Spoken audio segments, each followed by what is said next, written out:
We have many hundreds of law enforcement officers, our partner agency responders, and public works members engaged in supporting our overall operations. We are going to be transitioning to CAL FIRE this morning to manage this incident at 0800 hours.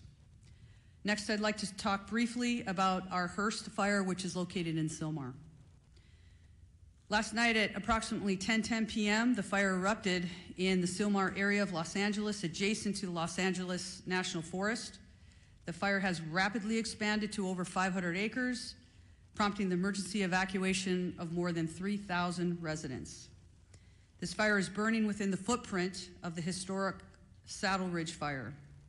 Now, despite the extreme winds and significant risks, and that's what we're going to be talking about from today and probably throughout the next few days, there's always that significant risk of life and property, and we'll continue to focus on saving lives and protecting property.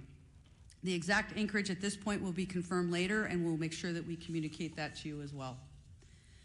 Lastly, we want to make sure that everybody understands we are absolutely not out of danger yet. With the strong winds that continue to push through the city and the county today, I would tell you, and we are all committed to our first responders, our firefighters will remain focused on protecting lives and property.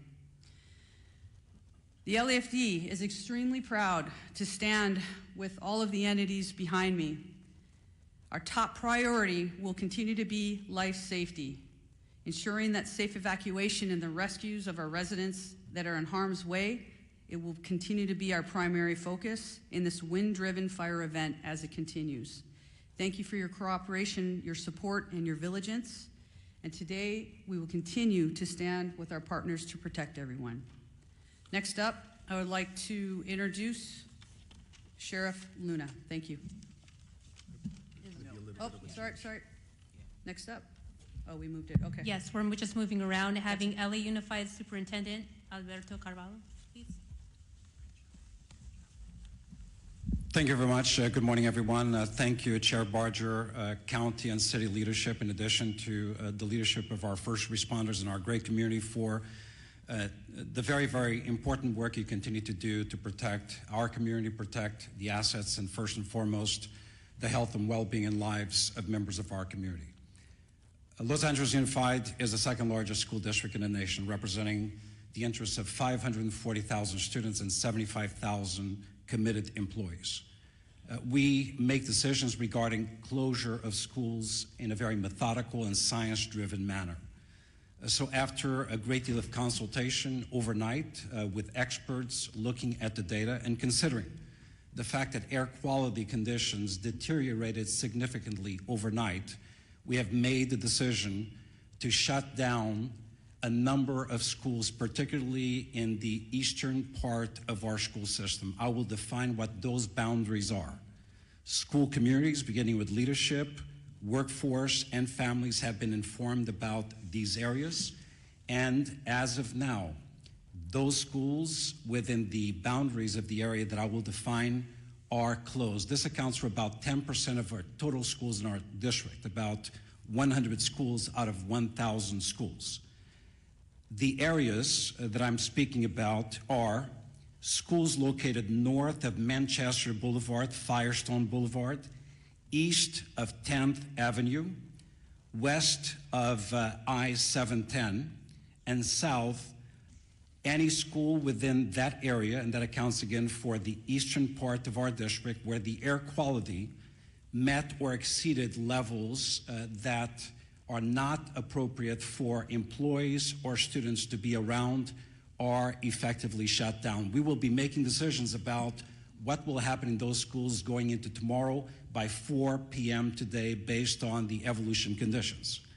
In fact, since we made the decision to shut down those schools, air quality conditions have improved significantly despite the fact that they worsened significantly overnight.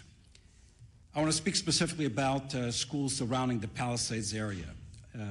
As of last night, we had to shut down 5 schools as a result of mandatory evacuation conditions.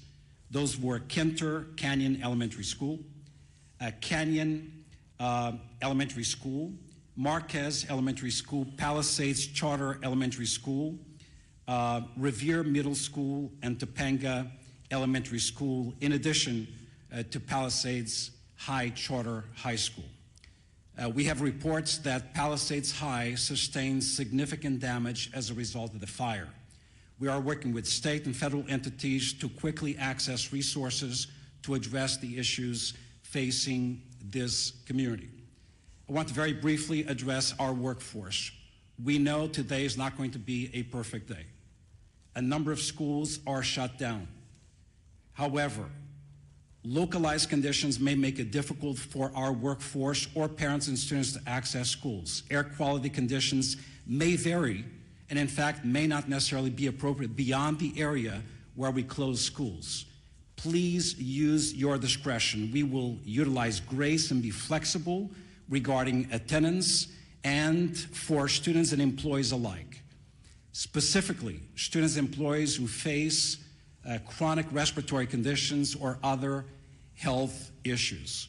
We will be flexible regarding these individuals. We will provide additional updates later on today regarding conditions of schools going into tomorrow. For the schools that are open, recognizing the workforce needs of the parents of our children, beyond the bell activities, care for children in those schools will continue to be provided today.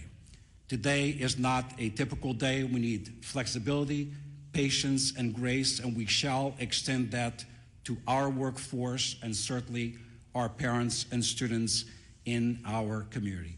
Once again, our hearts go out to those who have been impacted and our eternal gratitude to the first responders of our community for the fantastic, difficult work they've done over the past 24 hours. Thank you very much.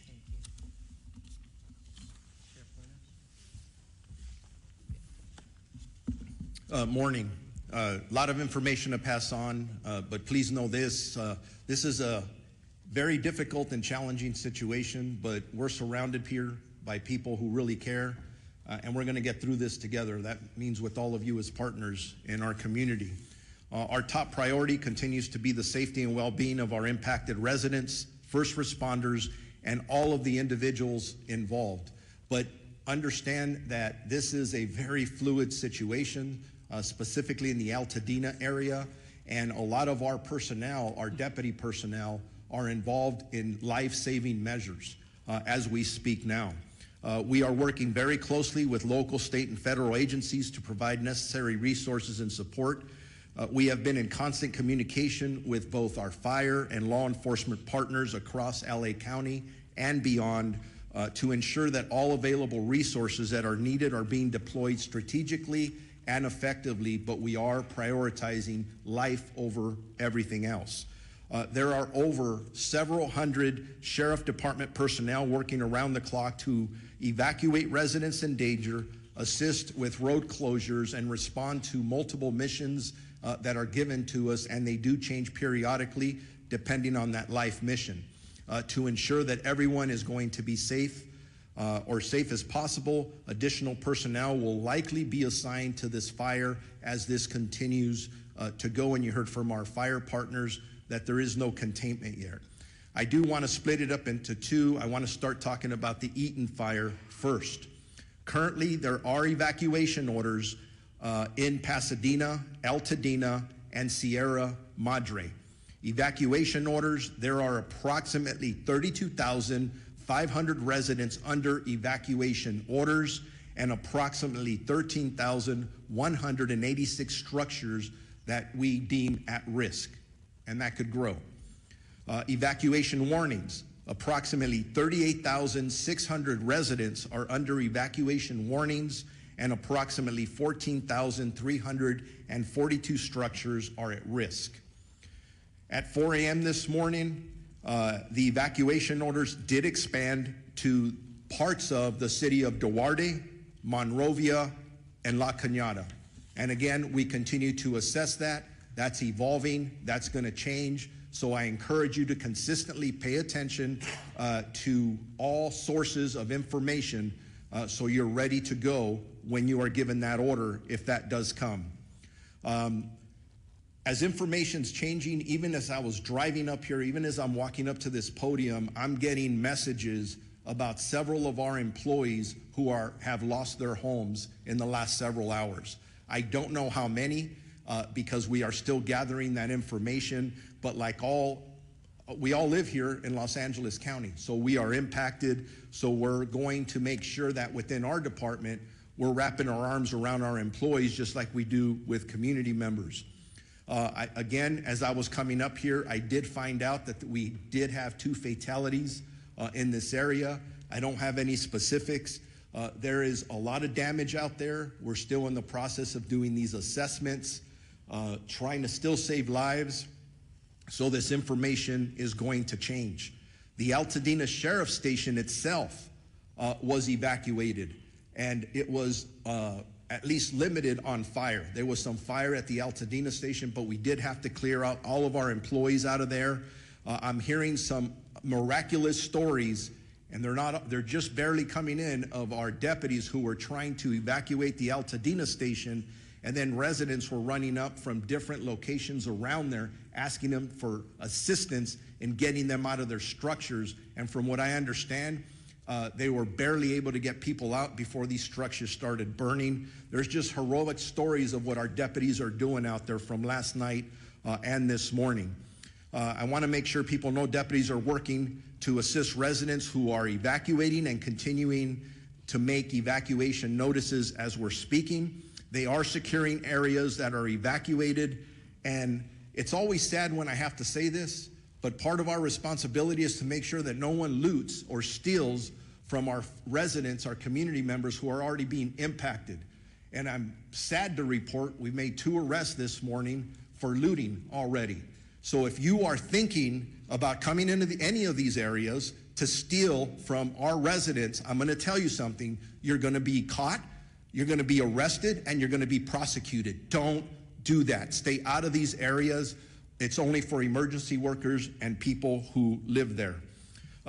We are, at this point, unable to clearly determine the extent of damage at this point because the conditions are rapidly evolving and the destruction needs to be assessed as the daylight hours have come forward. I do know that I've lost at least 1 sheriff's black and white to a fire. Thank God that the deputy is okay. But deputies continue to be on patrol throughout the road closure areas to ensure evacuation areas remain closed to the public. All schools in the Pasadena Unified School District are closed. There is a road closure at Altadena Drive from Allen to New York Drive.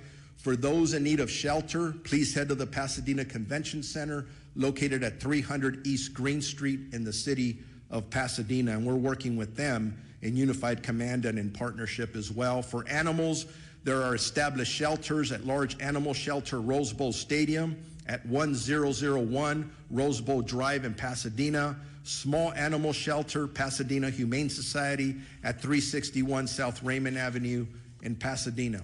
I'm going to switch gears now to the Palisades fire that we've been heavily involved in with our partners, again, with LAPD and LA City Fire and everyone else that's up there working.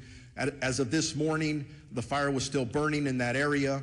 That's impacting our residents. Evacuations are in effect, continuously in effect, for the city of Calabasas, the city of Malibu, Los Angeles City, Pacific Palisades, and unincorporated area of Los Angeles County and Topanga Canyon.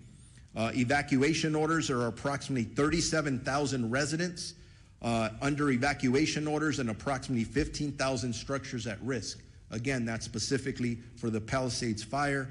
Evacuation warnings, approximately 20,000 residents are under evacuation warnings and approximately 6,500 structures are at risk. There have been minor injuries, and our partners at the fire department have talked about those, and several, unfortunately, structures that have been lost, and we're still assessing those. Bear with me, I'm almost there. There's a lot of information, very important information. There are several road closures which can change rapidly. The 10 freeway at Lincoln Boulevard, southbound PCH at Las Flores Canyon, southbound PCH at Topanga Canyon, Coastline Drive at southbound PCH, westbound PCH to Entrada to eastbound closed from PCH and Malibu Canyon. We have established shelters up for that fire in the following locations: Westwood Recreation Center, which is at 1350 South Sepulveda Boulevard in Los Angeles, Pasadena Convention Center, which I already mentioned, we can go there, 300 East Green Street in the city of Pasadena, and El Camino Real Charter High School, 5440 Valley Circle Boulevard in Woodland Hills. Animal shelters, large animals, LA Equestrian Center at 480 West Riverside in Burbank, large animal shelter, Pierce College, 6201 Winnetka Avenue in Woodland Hills, large animal shelter, Rose Bowl Stadium in Pasadena, small animal shelter, Agora Animal Center, and small animal shelter, Pasadena Humane Society as well. We got to take care of our pets. As I wrap up, a reminder, and you've heard it from several of us, you need to be prepared. If you are in a warning area, make sure you have your essentials, your important paperwork, your medications, things that you can take, your phone charger to survive for at least a week. But if you are told to evacuate and given an order, there is nothing worth your life. Please listen to the police and fire officials that are out there and be prepared to evacuate. If you have more questions or there's about evacuations, evacuation centers, or road closures, go to lacounty.gov/emergency or our Sheriff's Department social media. Now it's my honor to introduce my partner of the Chief of the Los Angeles Police Department, Jim McDonald. Thank you very much. And as you look at the group assembled behind me this morning, each of those and everybody we represent who's out in the field all have families. Many are impacted directly by the fire, but they leave those families to come and try and be able to help everybody else who's out there. So I owe a debt of gratitude to everybody who is putting it all on the line for everyone else. This is a tragic time in our history here in Los Angeles, but a time where we're really tested and see who we really are. And it's critical that at these times we be patient, that we come together, that we focus on saving lives and to be able to do the very best job we can, so when we look back on this, we know that we did what we could for others. I look at the people who were out there on the line last night. The winds were like something that I have never seen before. Firefighters, police officers, deputies, they're out there sheltering in their vehicles, their trucks and their cars, so that they don't end up getting burned from the fire that was being driven by 75+ mile-an-hour winds. They were there until they could get out of the car and go back to doing their work. As you can imagine, a very difficult circumstance to deal with. These are, as I mentioned, unprecedented conditions, but also unpredictable. As the fire continues to spread and pop up in different locations, none of us know where the next one is going to be. So I would ask you to be vigilant, to look at your neighborhood, to talk to your neighbors, to have everybody on board, so that if they see something start up, that we get on it very quickly. We get fire resources out there as soon as we possibly can, because with these winds, once it starts small, it'll be very big very quickly. And so I would ask for everybody's help, cooperation, and vigilance in that role. As you've heard before about evacuation, that makes the difference between living and not. And so I would ask you to take these warnings, these orders to evacuate very seriously. As you've heard over and again, be ready to go, pack what you need up, but then please comply with these orders. We don't give them, put them out lightly. When we believe that you're in the path of the fire, we're going to order that evacuation, and we really, really need your compliance on that, because if we have to send people in to try and make rescues, those people are putting their lives on the line directly for something that could have been avoidable. Sheriff Luna mentioned looting. That's something that we also have to watch out for. That is incredible that we'd even have to talk about that during these tragic times, but we are going to take that also extremely seriously, and we will follow up with that in the strongest way possible.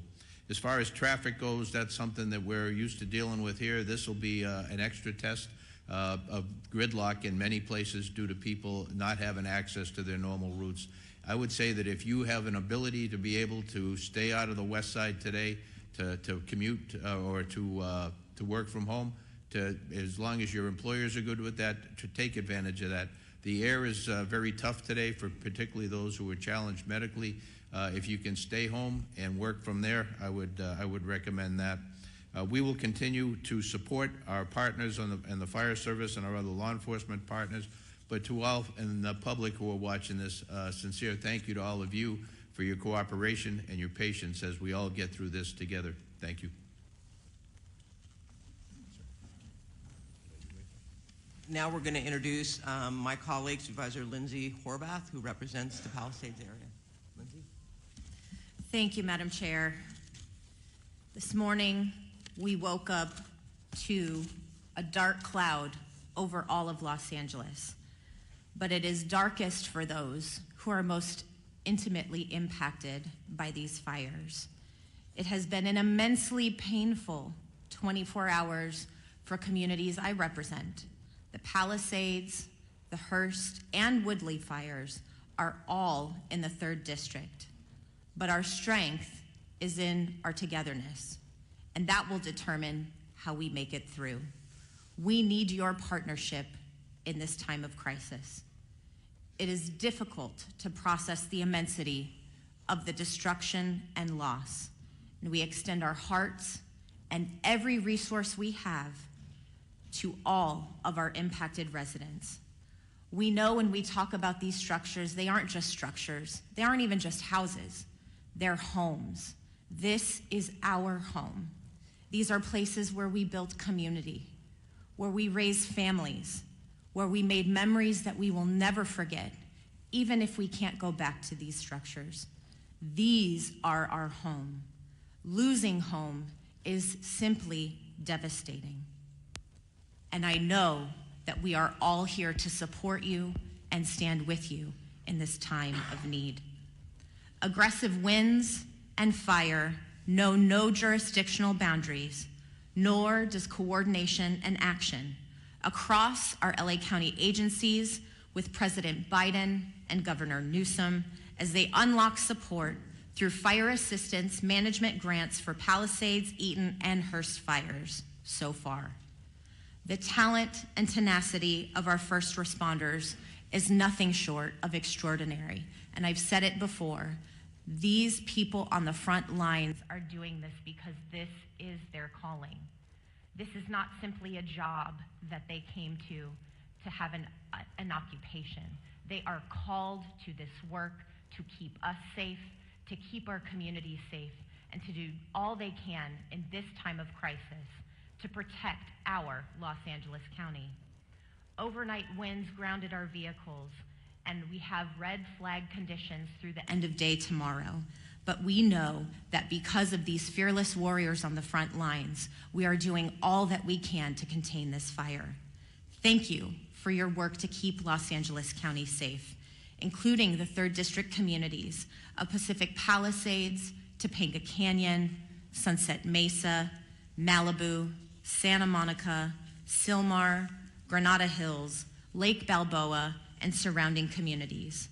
Our #1 message to everyone in impacted areas is to follow all evacuation orders and warnings and to stay where you are safe as long as the evacuations remain in place. We continue to have shelter capacity for you, as you have heard, for you, for your pets, and we have animal sheltering sites as well. These orders are not just to keep you safe and to keep your community safe, they are also to keep those on the front lines of this devastating crisis safe. And the longer that you wait to evacuate, the more you are putting people in danger who are putting their lives on the line to protect your homes. Please don't do this. Please evacuate. There is also an evacuation order in Santa Monica, the northern border of the city to San Vicente. The warning is north of Montana to San Vicente as well. We have an evacuation order as well as a warning there. Barry J. Nydorf Juvenile Hall is in Sylmar, and that is under evacuation warning because of the Hearst fire. Our probation department has evacuation plans in place should that move to an evacuation order from a warning, and our priority is to keep our youth in our care safe. Santa Monica Malibu Unified School District has closed its schools today, and as you heard from Superintendent Carvalho, LAUSD has a variety of updates. We have heard from our state insurance commissioner as well, and while this is still quite early in this emergency, we do have some initial guidance from his office for evacuated households on reimbursable insurance expenses, with information to be found at insurance.ca.gov. Obtain a complete copy of your insurance policy, take note of additional living expense limits, track additional expenses, document conversations with your insurer or adjuster, and don't rush any decisions. If you have any questions, call 800-927-4357. Please continue to check emergency.lacounty.gov for the latest information. And I know we will see brighter skies by working together. Los Angeles County will continue to be unrelenting in our response, and I know we have only the finest on the front lines fighting this fire. It's our duty to see them succeed. Thank you. All right, now we are going to hear from LA City Council President and Mayor Pro Tem, Marquise Harris Johnson. Thank you so much. Good morning, everybody. On behalf of the City of Los Angeles, I just want to begin by thanking and recognizing and acknowledging the great work of our first responders, especially the men and women of the Los Angeles Fire Department, who last night we all witnessed doing heroic work in the face of grave danger. Last night was one of the most devastating and terrifying nights that we've seen in any part of our city at any part of our history. Fire literally jumping roads, taking out structures, and our public safety professionals created an environment where injuries were kept to a minimum, fatalities were kept to a minimum, and we wake up this morning with a renewed spirit that we can defeat this fire and move on to a brighter day. I want to also acknowledge the two members of the council that are with us today that represent the areas of the fire. Councilwoman Tracy Park of the 11th District, who's I think probably has about 90 minutes sleep by my count, because every time I looked on the television, you were there knocking on doors in neighborhoods, in community centers, at the shelters, making sure the community was okay. And then an absolute professional, someone who, since I've been on the council with her, has had to fight a fire almost every year. And so is a pro from the San Fernando Valley, the council member from the 7th District, Monica Rodriguez. And again, all the men and women, the firefighters are in the front, but our DWP workers are out there making sure we don't have additional fires from power lines, and countless folks, DOT, making sure the flow of traffic stays so that folks who want to evacuate can do so, are out there as well. So there's literally thousands and thousands of people working together to make this work. I want to announce a few more closures to add to the school closures that we heard and the closures that the sheriff and the supervisor read to us. Griffith Park closed today, including Lake Hollywood. Runyon Canyon closed today. The Los Angeles Zoo closed today. The Hollywood Reservoir closed today. The Hollywood Sign closed today, as well as all the roads through the Sepulveda Basin in the San Fernando Valley. So nobody should be going those places today anyway. I will amend what Chief McDonald said. Not only if you're on the west side or in the valley, anywhere in this city, if you can stay off the roads, please do so. I live in South LA, a long way away from the fires. Visibility is less than 1 block because of the smoke. So if there is not a good reason for you to be on the roads, we ask that you leave the roads open as possibly as you can to the public safety professionals that have to do their work and will lead us out of the crisis that we face here in the city of Los Angeles and the county of Los Angeles today. Also, lastly, just grateful for the work of the President of the United States, kicked in for us late last night, who happens to be in Southern California. The governor was with us in the Pacific Palisades last night and has helped out. And a range of municipalities around the county and outside the county have come in to help where they can, and we're extremely, extremely grateful for their help in this time of crisis for our city and our county. And with that, I will ask the Director of the Office of Emergency Management for Los Angeles County, Kevin McGowan, to come to the mic. Thank you for the introduction. I'm Kevin McGowan. I'm the Director with the LA County's Office of Emergency Management. As my partners up here have said before, we're facing a historic natural disaster, and I think that can't be stated strong enough. This is not a normal red flag. We've been in partnership with the National Weather Service for days prior to the arrival of this severe windstorm. There's been amazing communication by the National Weather Service, and they should be acknowledged for all of the communication that was put out days in advance. What's critical about that is it partnered all of our public safety and emergency organizations throughout the county to begin preparations for this. And a lot of the successes we saw over the last 18 to 20 hours is a direct result of painstaking preparations that had gone into place for the last 48 to 72 hours. We still have a long road ahead of us. Our county is known with wildland fires. We just finished working on the Franklin fire. We've had the Bridge fire, the Post fire. This has been a very destructive fire season. This is just going to add to it. Our eyes are on mitigating the impacts from this emergency, working with our community partners, and then charting a course for what will be a long recovery effort. With that, I would like to introduce our Department of Public Works for LA County Director, Mark Pistrella. Good morning. Thank you, Kevin. My name is Mark Pistrella. I'm the Director of Public Works for Los Angeles County, the largest public works department in the United States. We're coordinating across the area with all our partner agencies, including, of course, primarily the City of Los Angeles, in addressing this event today. I'm going to talk a little bit about what our focus is in terms of infrastructure, and then I'll move on. Before I do that, though, I do want to acknowledge all of the residents that have either lost a home or who are being evacuated. I do personally understand what that is about and understand what kind of fear that can put into you. One thing I would recommend to you before you leave that home, if you want something to do, is to close that home up tight, close any openings, completely tight to the home, and make sure that access is open to the fire department in the event that they want to come on and do work on your property. That's one thing I've learned through the years is important. So right now, LA County Public Works is focused on water supply, the road safety and transportation system, and preparing our flood control system for the inevitable post-event, which may be flows of debris and mud.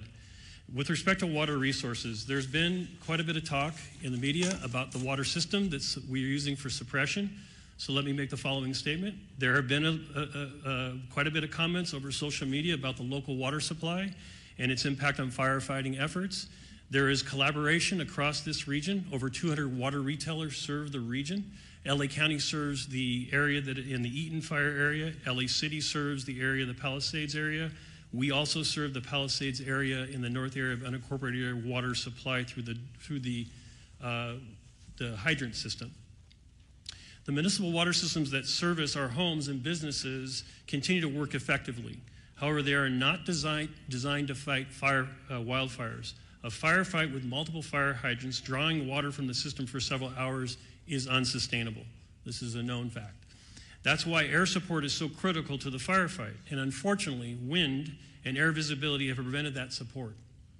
However, county and city water reservoirs, open reservoirs, are available and on standby once that support becomes available. We will be having fixed wing as well as helicopter draw of water from our system. We also need customers to understand that it is really quite futile to attempt to fight fire with your hose at your house. That's not something I would recommend you do, but in fact, I would ask that you turn off your water and turn off your gas, both things before you leave the residence, so that we can continue to have that water supply for the hydrant system. The transportation system is operating with many, many closures. Those closures are meant for evacuation as well as fire suppression efforts. So we're asking residents not to abandon vehicles in streets, to not park vehicles in streets, but to leave those vehicles on your property, And we ask that you drive very carefully because we also have the other event of wind right now. And we have numerous signals out across the area. So we need people to drive very consciously in the street system. And then the third piece in the road system and in our homes is the wind is causing massive tree fall. We have numerous, over hundreds and hundreds of trees that have fallen in the area already. We expect more of that to occur. This is a safety hazard for you and your children. So we're asking that you avoid walking outside, avoid being under trees, avoid parking cars under trees, all the things that you can imagine that a tree can do. A tree can be just as devastating to a home and to your personal self as a fire. So please be aware that the wind event is going to continue and the infrastructure is in place to do with that. We are currently preparing to remove that. We are removing trees as they fall where it's safe to do so. There will be a mass debris removal system put together that the county is coordinating, but we would be removing and working with the cities to remove the mass debris that's going to occur not only from the structures that have been damaged, but all of these trees that are down. So please, one of the things is make way for our utility workers who are in support of the very brave firemen and sheriff and police force that are out doing their job. We are in full support of them. So lastly, on the flood control system, this is just a quick note that yes, in fact, we will have a lot of debris. The flood control system has been impacted, that covers the entire region, by the fire. In fact, many of our facilities have been burned. One in Eaton area, Eaton Yard, where there is a debris dam there, and its facilities are currently threatened. We are looking at that and going to raise up those systems. As we enter into post-fire, our department will be available to do a review of your individual properties to make sure that you're safe from debris flow as another event that may occur in LA County. With that, I'm going to happy to turn over the microphone to my partner from the Department of Water and Power, the General Manager, Janice Quiones. Thank you, Mark. I am Janice Quiones, CEO and Chief Engineer for LADWP. I want to start by thanking everybody on this response. I've been in emergency management my whole career, and the collaboration I've seen in this response has been incredible, especially our first responders, our crews. I want to thank our crews that have been working on high winds trying to restore power as fast as possible, and also county, city council, mayor's office. The mayor has been in contact with me all the time. And also other utilities in California have been proactively reaching out to us to help us with the restoration. So we're in the process of contacting them to ask for more support. I want to continue the thought process that Mark had about water supply in Palisades. We had a tremendous demand on our system in the Palisades. We pushed the system to the extreme. 4 times the normal demand was seen for 15 hours straight, which lowered our water pressure. We were pushing 75 CFS on our trunk line to try to keep water pressures in the system. If there's a message you take away from me today, is I need our customers to really conserve water, not just in the Palisade area, but the whole system, because the fire department needs the water to fight the fires, and we're fighting a wildfire with urban water systems, and that is really challenging. What happened in Palisades? We have 3 large water tanks, about 1 million gallons each. We ran out of water in the first tank at about 4:45 p.m. yesterday. We ran out of water on the second tank about 8:30 p.m. and the third tank about 3 a.m. this morning. Those tanks help with the pressure on the fire hydrants and the hills of Palisades. And because we were pushing so much water in our trunk line, and so much water was being used before it can get to the tanks, we were not able to fill the tanks fast enough. So the consumption of water was faster than we can provide water in our trunk line. So I want to make sure that you understand there's water on the trunk line. It just cannot get up the hill because we cannot fill the tanks fast enough. And we cannot lower the amount of water that we provide to the fire department in order to supply the tanks because we're balancing firefighting with water. So we have our operations people on the water side at the command post with the fire department, helping them with tactics to ensure that we can provide as much water as we can find to our first responders. What are we doing now? We're sending about 20 water tanks from our construction crews full of water to support the fire department. We identify other areas in our system where our tankers can refill. It takes about 30 minutes to refill about 4,000 gallons of water, and we're constantly moving that water to the fire department to get them as much water as we can. I would also ask for the people on zip code 90272, because we're pushing the water system so hard, our water quality is decreasing. So we're gonna be issuing a boil water notice this morning, and that will extend for about 48 hours. The water quality is low. We have a lot of ash in the system. And so please, if you're gonna be drinking water, you need to boil the water. Those boil waters will continue to increase as the system starts restoring. We're also managing a power outage restoration. Our water emergency has been the #1 primary issue, but the power issues are continue to increase. The winds picked up at around 11 p.m. last night, and that's when we saw the majority of our outages coming in. As of 7 a.m. today, we have 135,000 customers out of power. We have restored about 78,000 customers since the start of the outage. 32 customers have been out of power for more than 10 hours, and 7 for over 18 hours. If you are out of power, I urge you to call us, call 911, let us know so that we can get to you as fast as safely as possible. We are on a severe emergency activation at the EOC for both water and power. It's taking us 24 to 48 hours to get to all of the outage. That's why we're gonna start increasing our mutual aid request to get more crews on here to reduce that restoration time, but we cannot do that until it's safe for our crews. And I'm happy to report we have had no safety incidents for either the water and the power crews, which we need all the crews safely operating in our system. 40% of our outages were due to us having to de-energize the circuits for public safety. And we cannot energize them until it's safe to do so, and we have put eyes on our system. 20% is because of wire downs, and 6.5% is because our system has protected itself from further outages, and so we have to patrol every line before we come back online. With that, I just want to thank everybody, and Madam Chair. Thank you so much. We want to transition. We're 5 minutes over. We do want to give a little bit of time for question and answer with the press. I'm going to call on you. Please identify yourself, your name, and which media outlet you're with. I see a hand up here. We'll go with you first.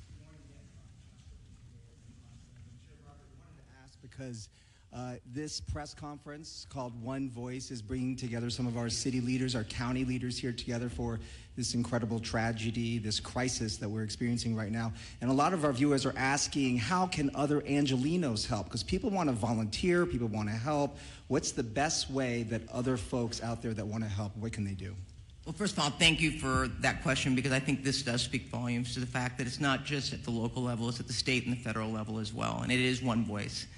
We're seeing these fires taking place countywide, which is stretching our resources. But to the public, I mentioned All Saints in Pasadena that's opened up its church to people that are evacuating, people that are not only part of their parish, but also people that are seeking refuge. I would encourage, and we will work with our Office of Emergency Management, to put together a list of what you can do to help. I know at Pasadena Convention Center, they're looking for resources, food, and blankets.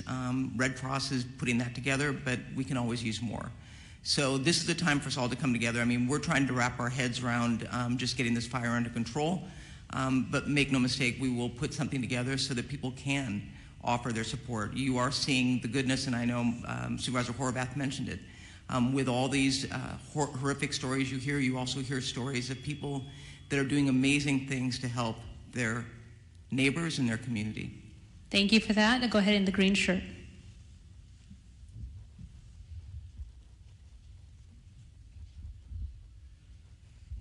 Yeah, the DWP was talking about the problems with the water supply, and I was wondering if either the DWP or the fire department has any kind of numbers to talk about, like what is the number of hydrants that could not get water because of these pressure issues, what percentage of the system in Pacific Palisades wasn't getting serviced at that point, and given the type of things you're describing this morning, do you think there needs to be an overhaul of the system, given these increasing number of urban fires? And also, when does the mayor return?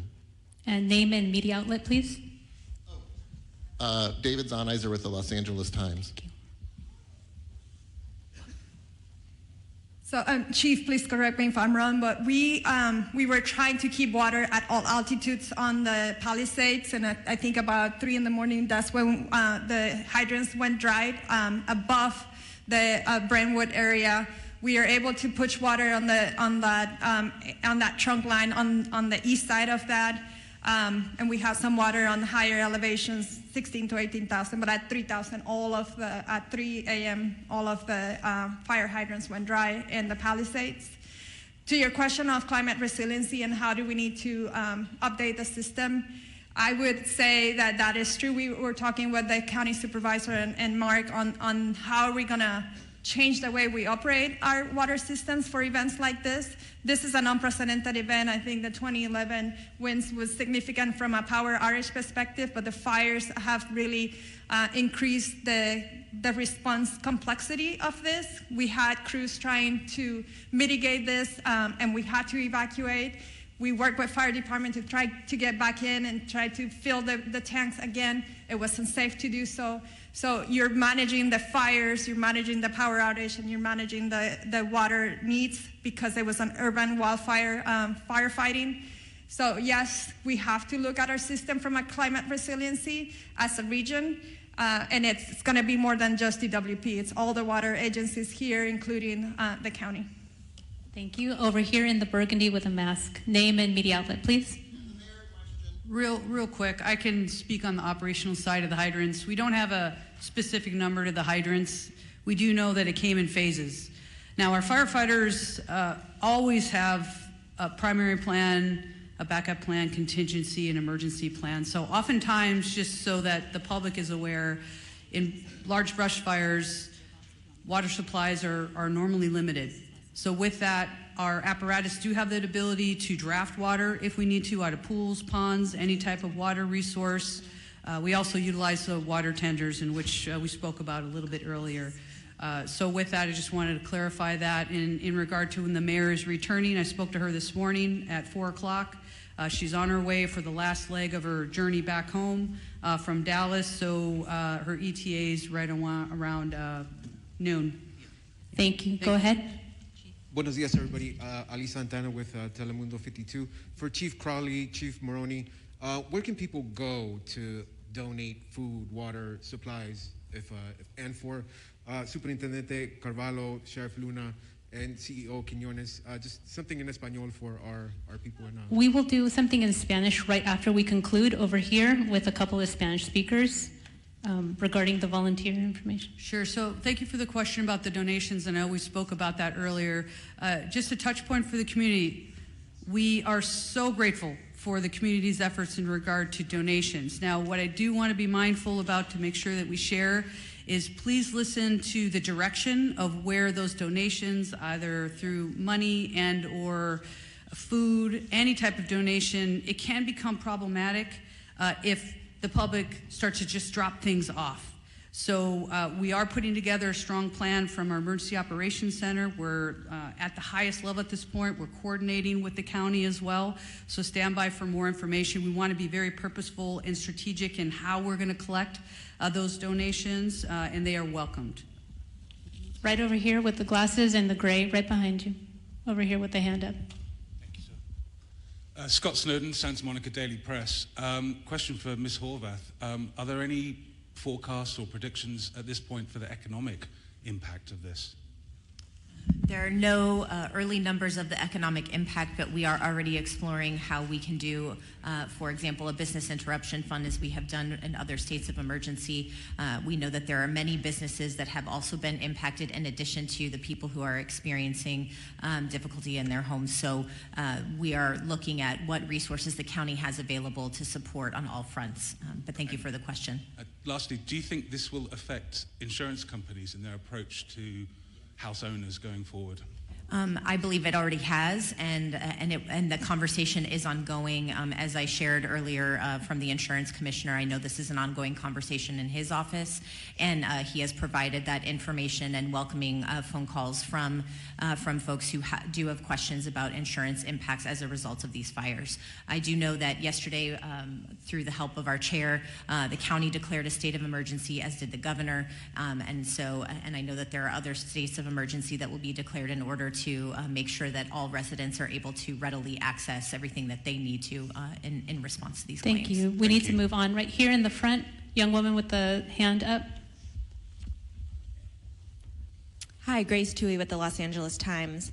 I was hoping one of the fire chiefs could talk a little bit about long-range spotting and how far we actually saw embers jumping from one fire to other spot fires. And then additionally, we heard repeatedly fire crews requesting help, backup, and not having enough crews. Were you guys prepared enough for this? Did we have enough resources to fight these fires? Thank you. Thank you for the question. So I'll start at the end and work back.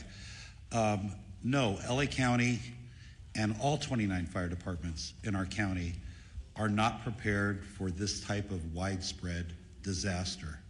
There are not enough firefighters in LA County to address 4 separate fires of this magnitude. We were prepared. We did get state pre-position resources that came from Northern California that were up in the Santa Clarita Valley.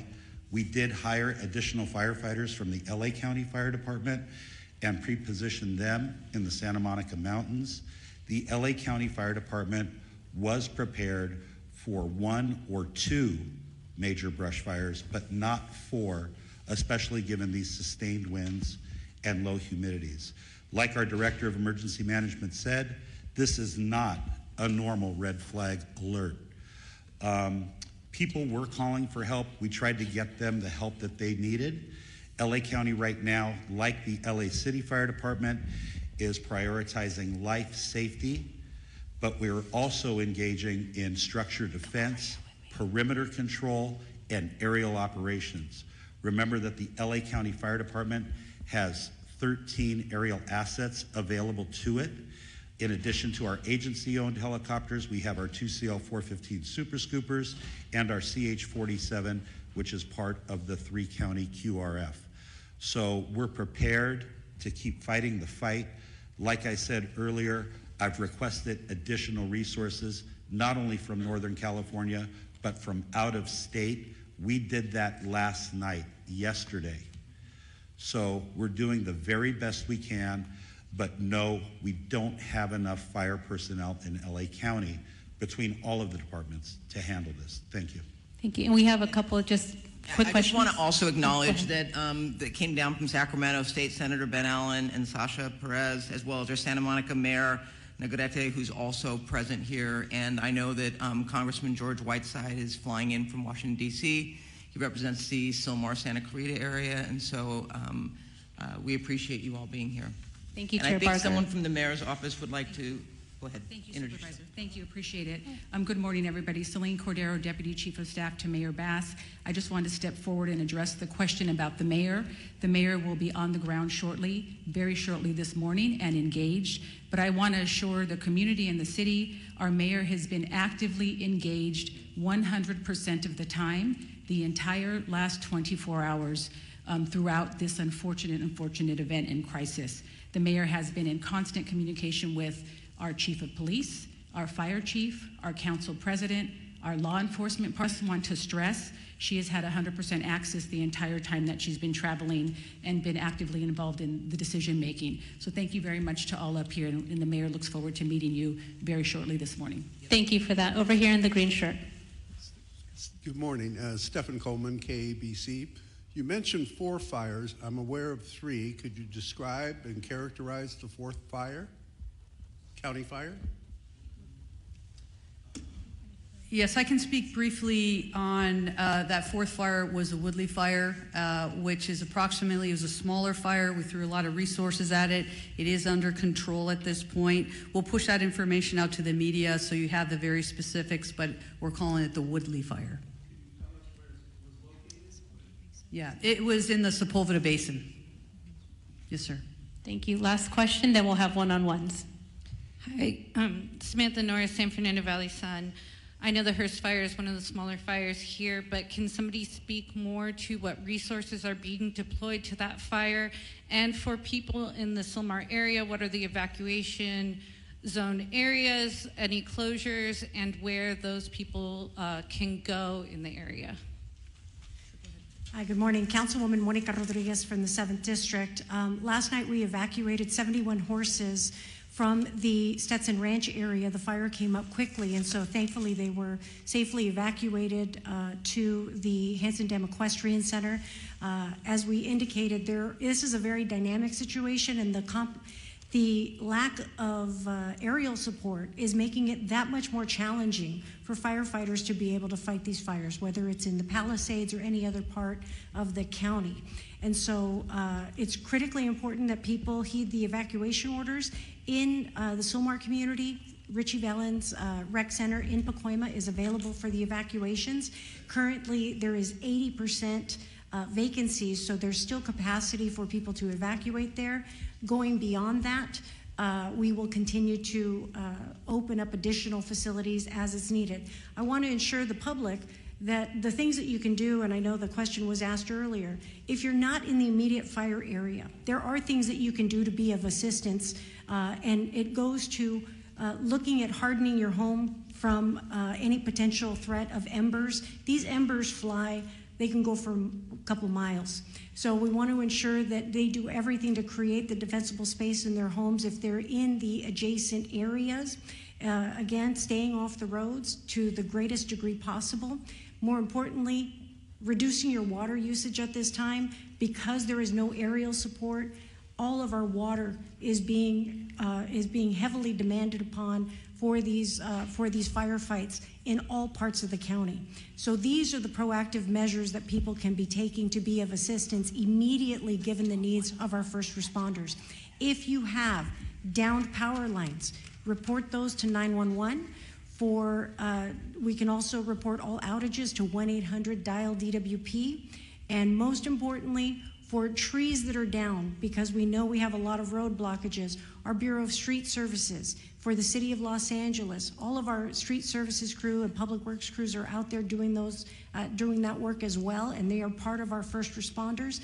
Want to make sure that everyone's reporting those to 311 so that we can keep the roads cleared for everyone to have the greatest amount of access for our fire personnel. But most importantly, for the adjacent equine areas, because I know in the Hearst fire, we're concerned about the spread right now. There's a lull in the wind, but we're concerned about the potential spread to other equine areas. We want to make sure that we launched our early evacuation for horse keeping areas in the Northeast San Fernando Valley, and I want to continue to urge the public in these adjacent areas to please be prepared with your bags, with your important documents, to be ready to be prepared to potentially heed the call for evacuation. Thank you. Thank you very much. We're over time. We're going to... Just one clarity as well, so you have some of the statistics. It started at 10:10 last night. The latest acreage we have is 500 acres. We're working closely with our partners, which are the Los Angeles National Forest. We have a rep over here behind us, so we can do some one-on-ones if you want more specific, but we are unified with them. Also, the good news is, through the heroic efforts of our crews working through the night last night, our overall objective was to keep that fire so it did not overpass the 5, did not cross the 5 at this point. We were able to hold it to that point. But again, the winds are back up. We're working really, really hard there to make sure we maintain that. And we're going to continue to work really, really hard with our partners. Thanks, Chief. Yeah, I don't have too much more to add, but I will share that the Los Angeles City Fire and the Angeles National Forest went into unified command immediately when that fire started.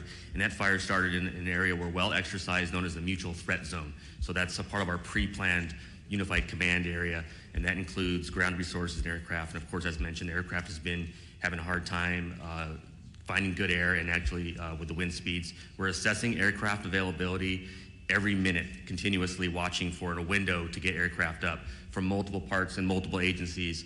The Angeles National Forest aircraft and the air tanker base that services the Southern California areas in Lancaster under the U.S. Forest Service, and they're watching for opportunities to launch aircraft. But last night, the winds out in the Antelope Valley were just as bad as they were here in what we call the Front Range. So we're still struggling to get aircraft in the air. Yes, sir. Robert Garcia, Fire Chief for the Angeles National Forest. Thank you. We are wrapping up our press conference. We will have one-on-ones and a short for Spanish media. If you gather right over here, we will have Sheriff Luna and also LA City PIO with Fire David Ortiz. So Spanish interviews right over here to my right.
go ahead.